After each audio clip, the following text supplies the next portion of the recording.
Então preste atenção nessa bosta aqui. Glória a Deus, glória a Deus. Peste bubônica, câncer, pneumonia. Raiva, rubéola, tuberculose e anemia. Jovem, reflita.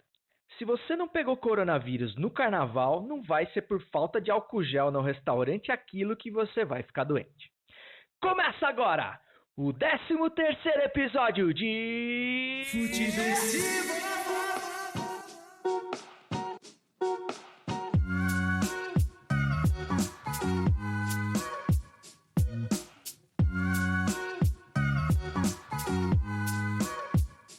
Seja muito bem-vinda, seja muito bem-vindo, eu sou César Cardu e esse é o Futeversivo de número 13, isso mesmo, 13, e 12 mais 1 é o Carilli, canalhas.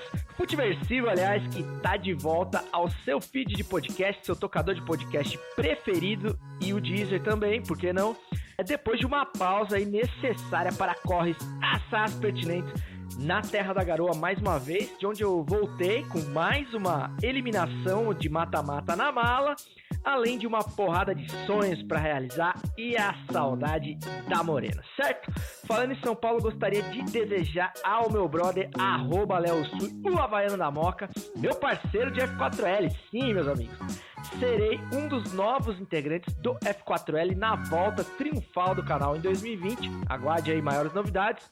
Mas quero desejar toda a saúde do mundo, inclusive dedicar esse episódio do Futeversivo à saúde do Léo, que tá passando lá uns maus bocados com a sua sofrida coluna, tá pagando o preço aí de anos e mais anos de edição de vídeo, e realmente o convênio do Léo tá testando quanta dor ele é capaz de suportar antes de autorizar a porra da cirurgia que ele precisa fazer nas costas. Tem convênio aí que eu vou te falar, viu, cara? É um convênio desse não precisa nem de SUS. Esse episódio também é dedicado, claro, à memória do agora saudoso Valdir Espinosa, que nos deixou tristemente essa semana. Todo o nosso sentimento da família futebol a esse cara, que é um dos personagens mais importantes. Esse cara certamente que fez história como jogador, como treinador no Grêmio, no Botafogo.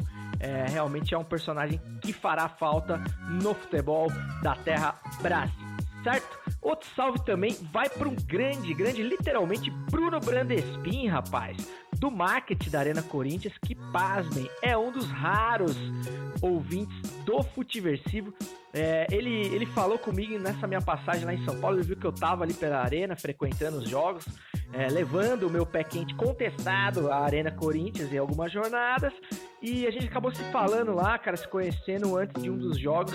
Cara muito sangue bom, conhece o Futeversivo, inclusive a convite dele, da rapaziada da Arena Corinthians, eu pude fazer o tour, cara, o tour Casa do Povo da Arena Corinthians, conheci as entranhas da Casa do Povo, daquele estádio suntuoso, maravilhoso, com o grande guia Luiz Butti. Aliás, sigam aí o @Luiz Butti nas redes sociais, tem o Butti TV também, que é o canal dele no YouTube, e o Butti mostrou todos os detalhes ali da Arena Corinthians, do estádio. Cara, quem não é de São Paulo, quem é corintiano, ou mesmo, cara, você não precisa ser corintiano, mas você é amante do futebol, faça esse tour que vale muito a pena. Você vai conhecer o Museu do Torcedor, vai conhecer os outros setores do estádio ali que talvez a gente tenha menos oportunidade de conhecer, tipo o setor business, camarote que o Ronaldo frequenta. Então, se você não for amigo do Ronaldo Fenômeno, vai ser muito difícil você ter acesso a esse camarote, certo? Então você vai conhecer, entrar no campo pelo mesmo lugar que entram os jogadores, vestiário, bastidores, sala de imprensa, enfim, cara, é um tour que vale a pena qualquer amante do futebol fazer. Eu tive essa chance, inclusive fiz um vídeo lá que vai sair em breve aí, em alguma das minhas redes sociais, enfim, não sei exatamente onde vai sair ainda, mas estou terminando de editar aqui e logo mais tá no ar também, então você vai poder conhecer de longe. E se for a São Paulo ou se for morar lá e não foi ainda, tá vacilando, faz esse tour porque vale muito a pena, beleza? E falando em acessos a lugares não tão comuns do estádio do Corinthians, também quero agradecer ao grande Cláudio Campos, que tá participando do podcast do F4L, que é uma outra novidade. F4L Futebol nas Quatro Linhas terá um podcast nessa retomada. Eu tô tendo a honra de participar, e o Cláudio também. Cláudio que tem o blog Pitadinha Histórica, cara, que é um blog saboroso para pra quem gosta de futebol das antigas, futebol raiz. O cara é um filhote de PVC, o Claudião. E ele tá dando essa moral lá pro podcast do F4L e tá estreando também o seu podcast, Pitadinha Histórica. Então já siga aí no Spotify, que é muito legal. E dizem as más línguas que fará participações pontuais aqui no Futiversivo. Aguarde, quem sabe, um novo quadro neste programa, beleza? Grande Claudião, valeu aí, porque comecei a falar dele porque ele conseguiu pra mim uma entrada ali free no camarotaço ali no setor business da Arena Corinthians. Então aquele dia eu quase me tornei um torcedor Nutella, fui quase convertido, mas enfim, depois logo mais voltei às raízes. Então valeu, Claudião, pelo acesso aí, tamo junto, meu brother. Lembrando que você pode e deve falar com o Futiversivo através do futiversivo@gmail.com para dilemas existenciais mais longos aí, textos mais densos, ou dar um salve simplesmente ali no @CésarCartoon, Cartoon com UIMT Maria, ali pelo meu perfil do Instagram, beleza? Um último salve aqui, antes que você desista desse podcast, mas não posso deixar de falar do meu brother Vitor Hugo Areias, um carioca cada vez mais paulistano, que ouve aí o Futiversivo fervorosamente, e ficamos de tomar aquele Danone pra adulto nessa minha passagem pra São Paulo, mas não foi dessa vez ainda, Vitão, mas da próxima não passará, beleza? Tamo junto, meu brother. Então, sem mais delongas, agora sim, vamos aos assuntos que cercaram o esporte que mais cresce nesse país depois da apologia a manifestações golpistas. Levantou pra boca do gol e que gol!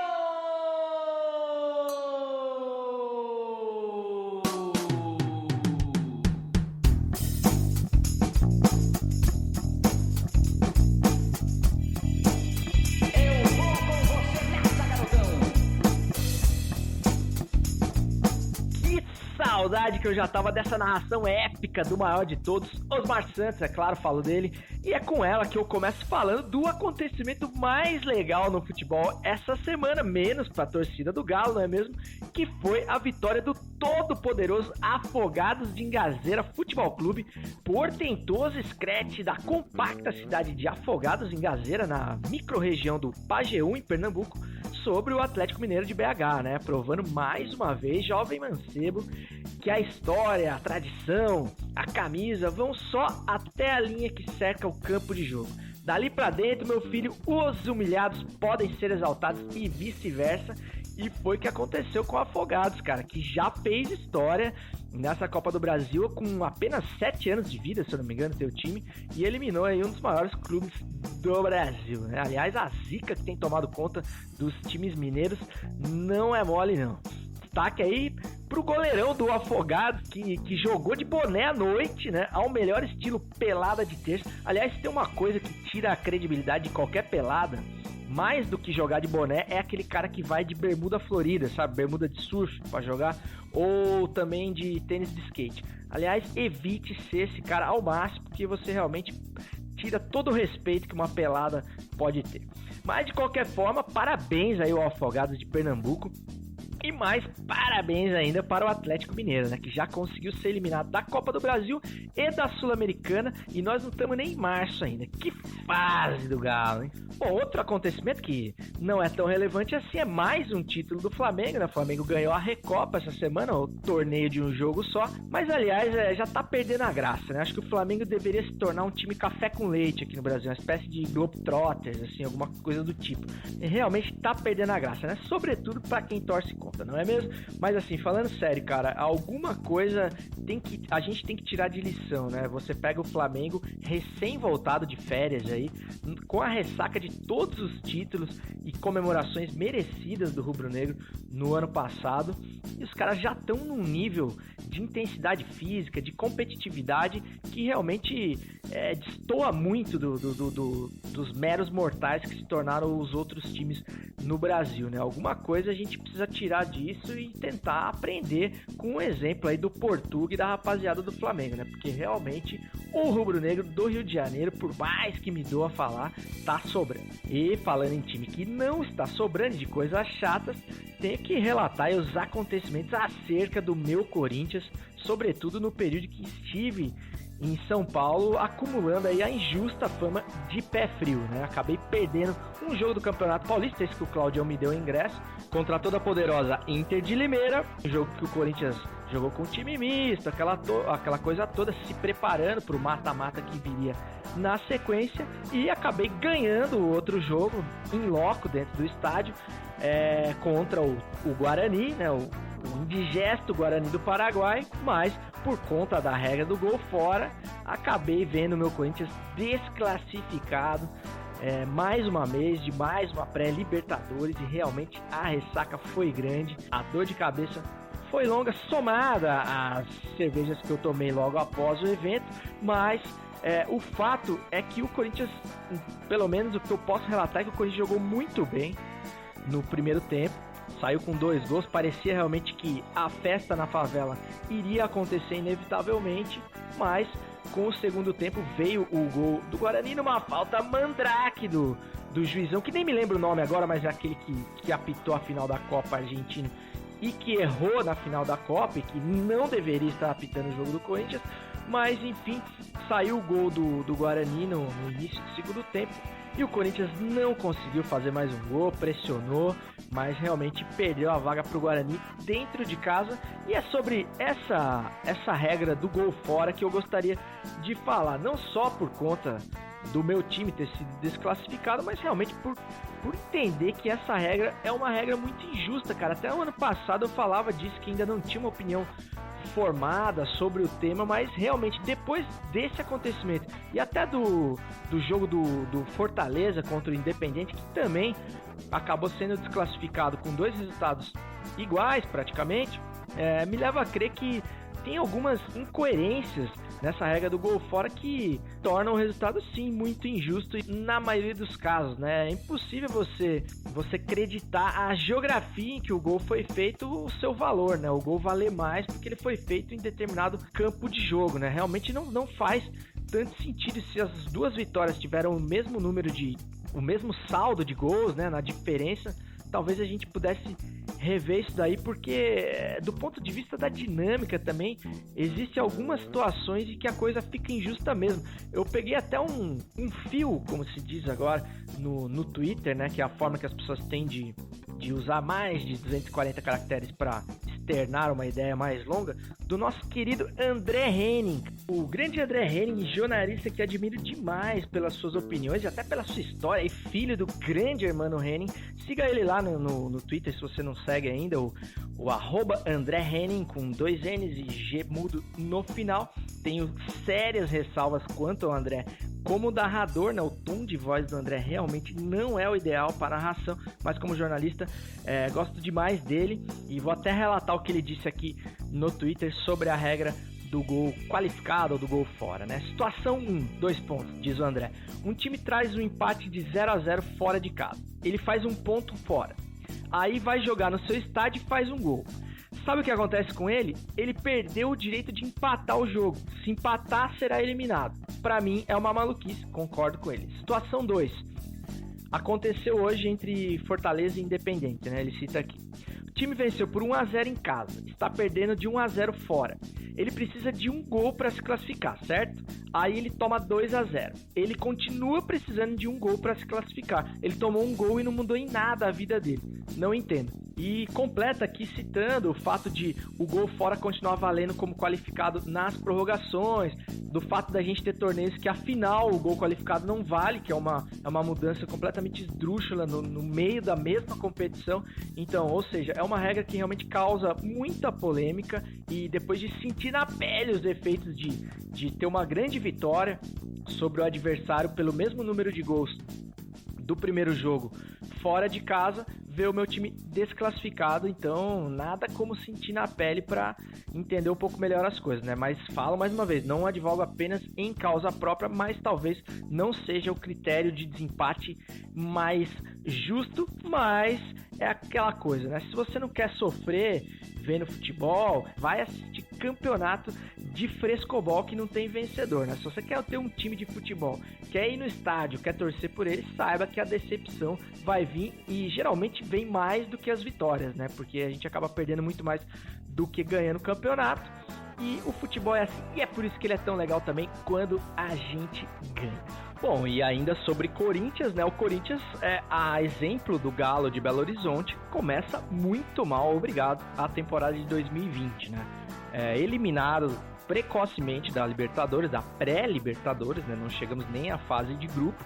Há aqueles que digam que tenha sido talvez até melhor ter saído agora, precocemente, posto que o time visivelmente não tinha condições de ir muito longe na competição. Não falo nem do atual elenco, mas enfim, de toda a mudança estrutural, de ideia de jogo, de estilo de jogo, tão enraigada, né, nos últimos anos, mesmo nos mais vitoriosos anos da era Mano, Tite, Loz, entre outros, Jair das Ventura e tantos outros, e terminando com o Carille. Realmente você não muda uma filosofia de jogo de uma hora para outra, né? Mas o Thiagão Nunes já esteve em melhores lençóis, né? Porque realmente é claro que a torcida sabia que o resultado poderia demorar um pouco mais, falando em termos de títulos, mas pelo menos no Campeonato Paulista ali, o Corinthians precisa arrumar uns 3 pontos aqui e ali, senão a coisa começa a ficar cada vez mais difícil, né? Já tivemos o primeiro protesto no CT essa semana. A princípio, a torcida ainda está comprando o rojão do Thiago Nunes, mas a gente sabe que se a coisa continuar do jeito que anda, a paciência não vai durar muito e, de certa forma, com razão, né? O time precisa conseguir mínimos resultados, principalmente frente a adversários tão frágeis, né? Como é comum nesse começo de ano, times bem menores, né? Modestos, com folhas salariais incomparáveis à do Corinthians, tanto no Campeonato Paulista quanto o próprio Guarani do Paraguai, por exemplo, né? Inadmissível que o Corinthians não consiga eliminar um time com uma diferença tão grande de estrutura, enfim, de peso de camisa realmente, mas enfim, o pior aconteceu mais uma vez e eu espero que o Thiagão consiga dar um retorno aí um pouco mais breve aí, implantando a sua ideia de jogo. É claro que realmente ele não tem um elenco assim tão recheado em suas mãos, né? A gente vê quando o Corinthians precisa do banco de reservas e a gente vê nomes como Gustavo, ressuscitado por Rogério Ceni, lembremos sempre, em campo a gente vê que realmente ele não tem tantas opções assim, mas o time precisa de resultados melhores, porque em comparação à maioria dos times do Campeonato Paulista, por exemplo, o Corinthians deveria sobrar e não é o que a gente está vendo. Então desejo aí toda a sorte do mundo ao Thiago Nunes e paciência à fiel torcida. Aliás, tenho que relatar, cara, eu que não tenho tantas chances de ver o Corinthians no estádio, você vê aquele setor norte, sobretudo, né, que é o coração da torcida do Corinthians, onde ficam ali as organizadas.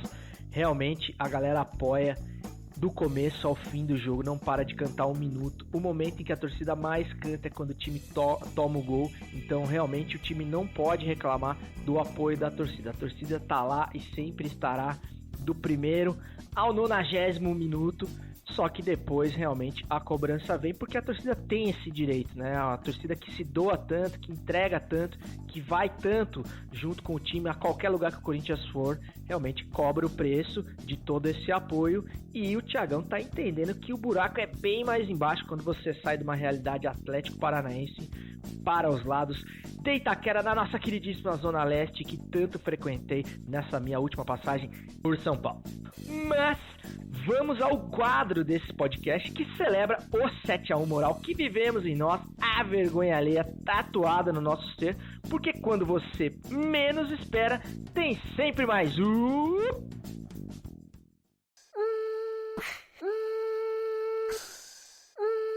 É o gol da Alemanha.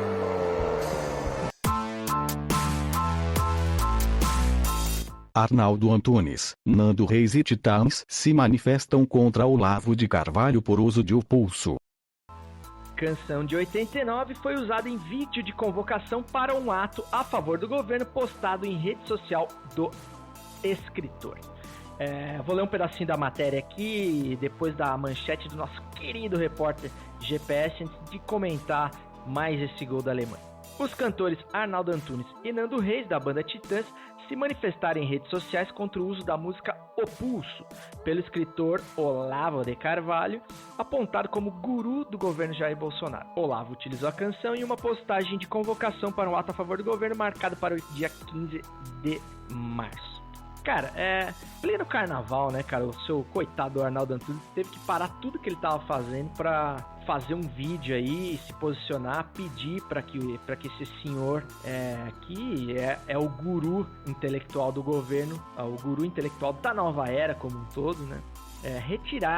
Parasse de usar indevidamente uma obra de sua autoria, né? É um absurdo. Provando aí que o seu Olavo, já com uma idade avançada, e já não é nem questão de idade, né? É questão de caráter mesmo, né? A falta de noção do que é propriedade intelectual alheia, direitos autorais, uso indevido de imagem, tudo isso, né? Não sei se isso faz muito sentido para essa gente, né? Mas surpreende total de 0 pessoas, já que esse senhor, que repita, é o guru intelectual de gente que copia trecho de discurso nazista em pronunciamento oficial, juiz que condena pessoas usando sentença redigida na base do Ctrl-C, Ctrl-V e por aí vai. Então, claro, fica a dica aí, né? Se você é um governo, se você faz parte de um governo que tem como política pública minar a cultura do seu país, né, que considera artista vagabundo e que considera aí qualquer manifestação artística como algo supérfluo, pode ser que você não tenha nenhuma música legal para colocar no vídeo do WhatsApp, né, pro gado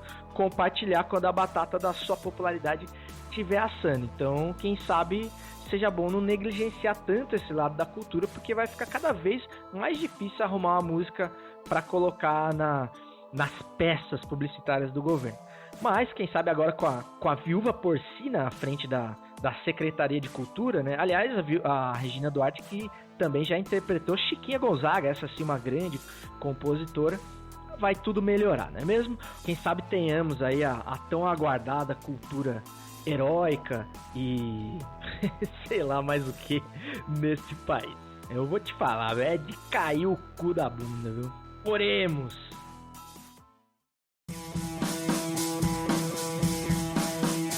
Quem indica?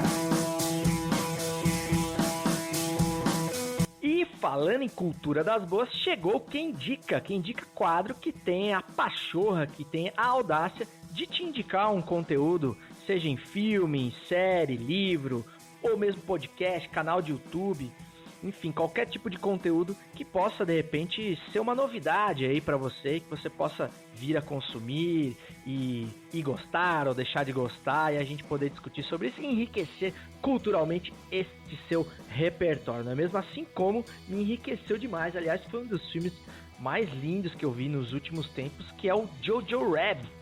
Eu tava bem aí defasado em relação aos filmes do Oscar, não tinha visto nenhum ainda, e vou te falar que eu comecei com um belo de um filme que elevou a régua da minha expectativa.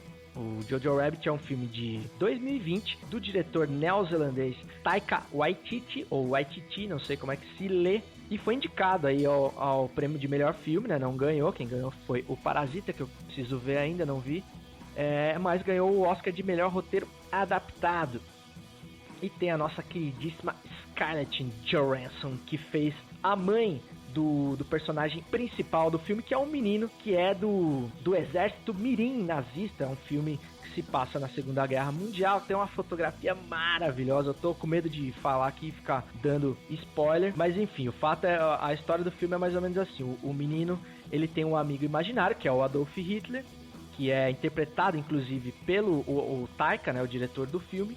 Ele também atua maravilhosamente no filme, é um amigo imaginário dele. E a família, né, a mãe dele, que é a Scarlett, maravilhosa por sinal, esconde em casa uma menina judia, né, nos seus porões, como era tão comum naquela época. E o gurizão, menino solitário e tudo mais, e ele começa a se relacionar com essa menina e tudo mais, apesar dele ter um super fanatismo pelo exército nazista, aquela coisa de pertencimento, de escoteiro e tudo mais, aquele fanatismo tipicamente infantil, fantasioso. E a coisa que eu achei mais legal no filme é que todo todo o fanatismo, todas as falácias que se criam acerca do diferente, no caso ali os judeus, ou em outros casos a gente pode atribuir isso aos comunistas, ou mesmo aos petistas e tudo, ao Petralha e tudo mais.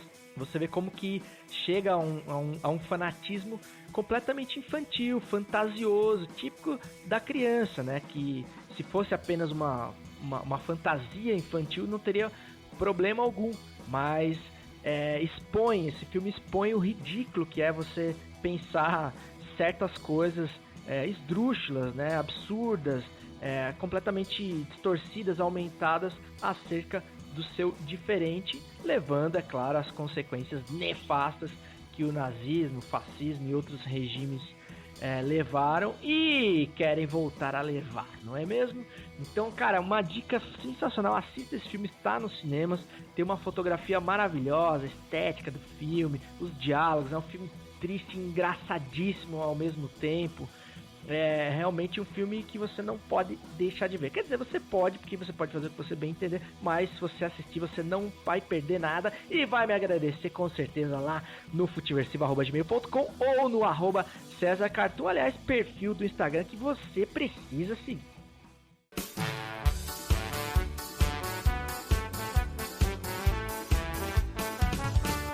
É o trago da semana daí.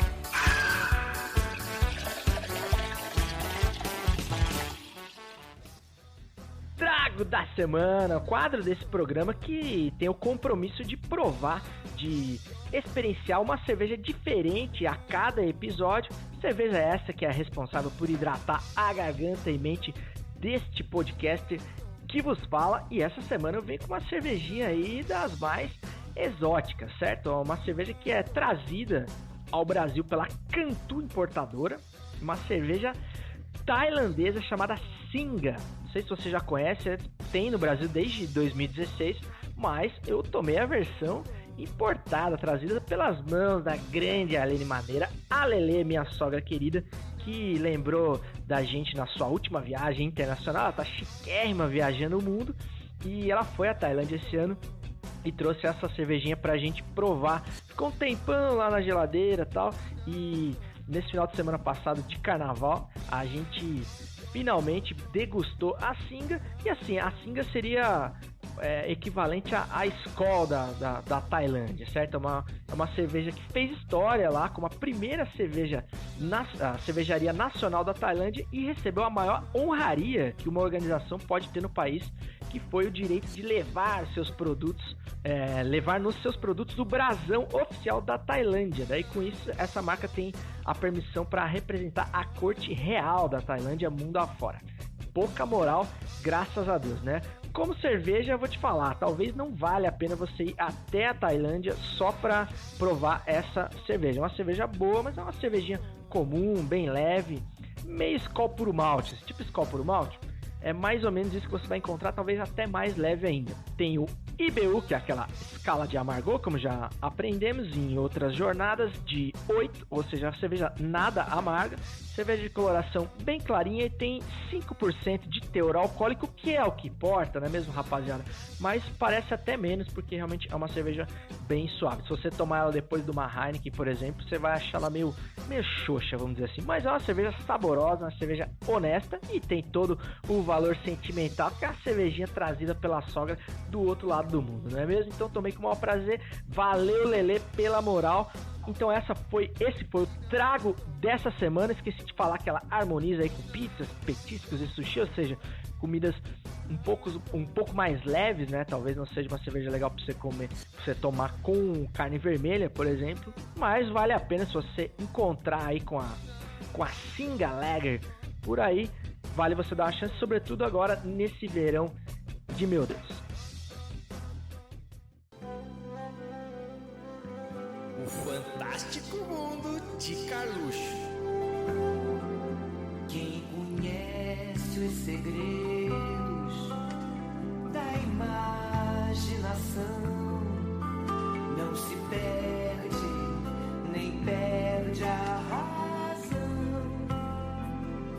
É o fantástico mundo de Carluxo, que é o quadro desse programa que se rende à genialidade desse new pensador, desse pensador da nova era, Carlos Bolsonaro, um gênio, muitas vezes incompreendido. E eu vou te falar, hein, cara, depois de duras críticas que eu fiz aqui, a abstinência criativa de Carlos Bolsonaro no Twitter, sou obrigado a dizer que ele, assim como o Futiversivo, está de volta em sua melhor fase, hein? O Carlos Bolsonaro tá soltando as asinhas no Twitter novamente e essa semana já nos brindou com novas pérolas do pensamento olavoplanista, abre aspas para o 03. Porque só agora, quando um governo monta sua equipe de forma independente e põe fim a essa relação promíscua, dando início a uma relação republicana e levando à prática o respeito à autonomia de cada poder, as velhas raposas e a mídia militante veem uma ameaça. Nós sabemos. E fecha aspas para o Carlos Bolsonaro, nós também sabemos, ô Carluxo, por que a gente está vendo uma ameaça, não é mesmo? E é com esse delírio criativo digno de quem vive num universo paralelo, escrito em fonte Comic Sans, que eu declaro inaugurado oficialmente o final de semana, desejando que você não receba no seu grupo de WhatsApp um vídeo de 2015 com imagens de 2018. Até semana que vem, não vai ter golpe e segue o jogo!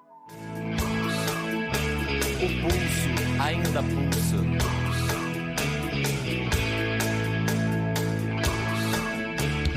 Hepatite, escarlatina, estupidez, paralisia, toxoplasmose, sarampo, esquizofrenia.